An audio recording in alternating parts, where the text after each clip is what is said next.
I'm here in the studio today and I have my sweet boy Travis again helping me with some videos, and I'm going to do a little bit of painting today. So I'm just kind of getting my palettes ready. This is my very messy palette. I don't ever clean it, and I probably should, but oh well. So I've got several of these littles, and this is my started to be my travel palette, and now I use it all the time, and this one travels with me, and all of them travel with me. These little palettes over here are gray colors. They're from a company called A Case for Making, and they make little small batch watercolors from natural pigments, and I love their consistency and their colors and their vibrancy. It's a real unique kind of blend of paints. And the rest of these are Cotman, Winsor Newton. I really go by colors. If I find a color I like, it doesn't really matter that much to me, the brand. And each one of them has a little bit of a different consistency with it. It depends on which pigment you're using, but some of them have a lot of color concentration. Some of them are more grainy. Some of them take a lot of water. Some of them don't take much. So you kind of have to learn the colors a little bit. But this is kind of, I set myself up in the mornings when I do painting practice, and I do have to practice. I enjoy doing that and keeping my skills going, and particularly with lettering. So today I'm going to paint a little quote like I sometimes do when I'm doing my practice. And so I usually set up this way and then get ready to paint.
So this is my painting that I finished a few minutes ago. It's my painting practice for the day, and very often I'll start off my day in the studio with doing some lettering practice. I like to try to practice my skills on developing some fonts that are kind of things that I've made up, and I try to perfect them a little bit. I usually start with a quote. Today the quote is "Awake my soul and sing." It's from an old hymn. Many of you may know that one. And so I start with my quote, and then I just start painting usually, and I see what happens. You know, it's most of the time for practice, I don't do a lot of planning ahead of time. I just figure out what I want to paint in terms of the words, and then I just go with what's interesting to me for the colors. And so with these colors, these are some of my favorite paints, and I like them a lot. I like the combination of those. Very often, even in my painting practice, I'll include flowers like these. These are called Black-Eyed Susans. And they're a flower that is native to Mississippi, and they're very prevalent on the fence rows at our farm, Busy Bee. That's our farm I usually post a lot about on our blog. But I love the flower. They're very bright, vibrant.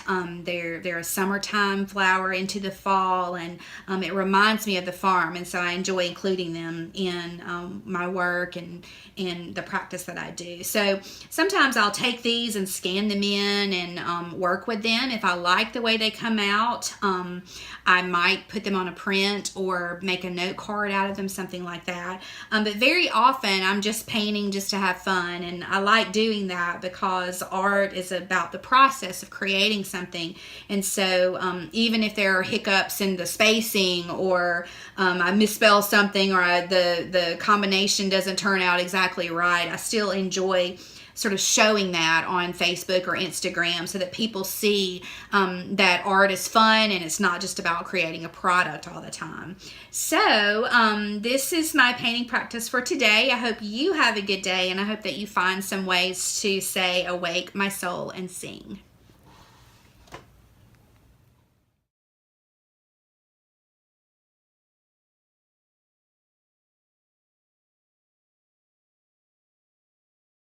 Okay, ready? Yeah.